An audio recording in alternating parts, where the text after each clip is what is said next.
آج کل یہ ڈراموں میں وہ بڑا چل رہا ہے کہ ڈراموں میں نکاح ہو رہا ہے. کل بھی میں نے کلپ دیکھا اس پہ کہ یہ مولوی لوگ کہتے ہیں ڈراموں میں نکاح مذاق میں بھی نکاح ہو جاتا ہے اور مذاق میں بھی طلاق ہو جاتی ہے. انہوں نے دین کو کھیل بنایا ہوا ہے. تو وہ خاتون کو دین وین کا تو بیچاری کو کچھ پتہ نہیں ہے.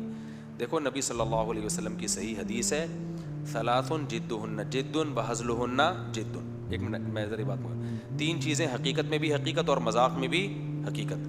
یہ شریعت نے اس لیے رکھا ہے, یعنی نکاح طلاق بھی ہے اسی میں, تاکہ کل لوگ اس سے پھرے نہیں. اب نکاح ہو گیا, کل میاں کہہ رہے ہیں میں نے تو مذاق میں قبولا تھا, میں نے تو مذاق میں قبولا تھا, طلاق دے دی, بعد میں بولے میں تو مذاق کر رہا تھا. تو اسلام نے اس کا مدار کس پر رکھا ہے؟ الفاظ پر. البتہ ڈراموں میں جو نکاح ہو رہا ہے نا, ہماری رائے میں وہ نکاح نہیں ہوتا, نہ طلاق ہوتی ہے نہ نکاح ہوتی ہے. وجہ اس کی کہ وہ مذاق نہیں ہے, بلکہ وہ ایک کہانی ہے جس کو, ایک اسکرپٹ ہے جس کو پڑھ کے یا ایکٹنگ کر کے سنایا جا رہا ہے. اس کی مثال ایسے ہے جیسے آپ طلاق کے احکام پڑھ رہے ہیں, آپ عالم ہیں, آپ کی بیوی آپ سے طلاق کے احکام سیکھ رہی ہے, صحیح ہے نا. اب آپ نے ایک مضمون لکھا ہوا ہے, اس مضمون میں لکھا ہوا ہے کہ میں نے اپنی بیوی کو طلاق دی, یہ سینٹنس لکھا ہوا ہے. آپ یہ سینٹنس لکھا ہوا اپنی بیوی کو پڑھ کے سنا رہے ہو. اس کو یہ نہیں کہیں گے مذاق میں طلاق دے رہا ہے, اس کو یہ کہیں گے بھائی ایک سبق ہے جس کو زبان سے ریپیٹ کیا جا رہا ہے, اس میں طلاق دینے کی نیت نہیں ہے. تو یہ حکایت کہتے ہیں اس کو, حکایت. ایک چیز کو نقل کیا جا رہا ہے, کہانی ہے پڑھ کے سنائی جا رہی ہے. اس سے طلاق واقع نہیں ہوتی.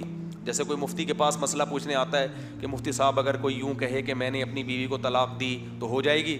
مفتی کہے ہو گئی ہے تیری بیوی کو, کیونکہ تو نے یہ کہا ہے کہ میں نے اپنی بیوی کو طلاق دی. تو وہ تھوڑی کہے گا کہ میں نے کہا ہے, وہ کہے میں تو پوچھ رہا ہوں.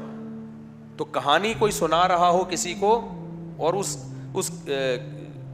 سنایا کبھی بزبان حال جاتا ہے, یعنی کبھی زبان سے سنایا جاتا ہے, کبھی ایکٹنگ کر کے سنایا جاتا ہے. تو ڈرامے میں پہلے ایک اسکرپٹ لکھی ہوئی ہوتی ہے, ایک کہانی ہوتی ہے, جس کہانی کو ایکٹنگ کی شکل میں بیان کیا جا رہا ہوتا ہے. تو اس پہ وہ والی حدیث نہیں فٹ بیٹھتی کہ 3 چیزیں حقیقت میں بھی حقیقت, مذاق میں بھی حقیقت, اس لیے کہ مذاق نہیں ہو رہا, یہ تو ایک کہانی سنائی جا رہی ہے. تو اس میں ہماری جو جامع ترشید کی رائے ہے وہ یہ ہے کہ نہ اس میں نہ طلاق واقع ہوگی اور نہ اس میں نکاح واقع ہوگی. لیکن بہرحال یہ اختلافی مسئلہ ہے. تو جب اختلافی مسئلہ ہے تو ڈراموں میں فیک میاں بیوی کو لانا چاہیے, احتیاط کرنی چاہیے. ڈرامے والے کو چاہیے کہ جب وہ طلاق کے لیے جس کو کریکٹر ہونا تو وہ اس کی سچی مچی کی بیوی نہ ہو. یعنی اگر وہ اپنی سچی مچی کی بیوی کو ڈرامے میں کہے گا تمہیں طلاق ہے طلاق ہے طلاق ہے, تو ہماری رائے تو یہ کہ نہیں ہوگی طلاق, کیونکہ یہ ایک کہانی ہے, اسٹوری ہے جس کو پڑھ کے سنایا جا رہا ہے. لیکن پھر بھی بہت سے علماء کہتے ہیں ہو جاتی ہے.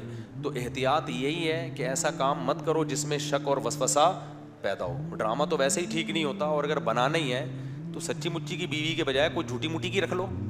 کیا خیال ہے؟ ویسے بھی ڈراموں میں اکثر جھوٹی موٹی کی ہی ہوتی ہیں بیویاں, کسی اور کی بیوی ہوگی بنی ہوئی آپ کی ہوگی, وہ اس کو پتہ نہیں غصہ ہی نہیں آ رہا ہوتا.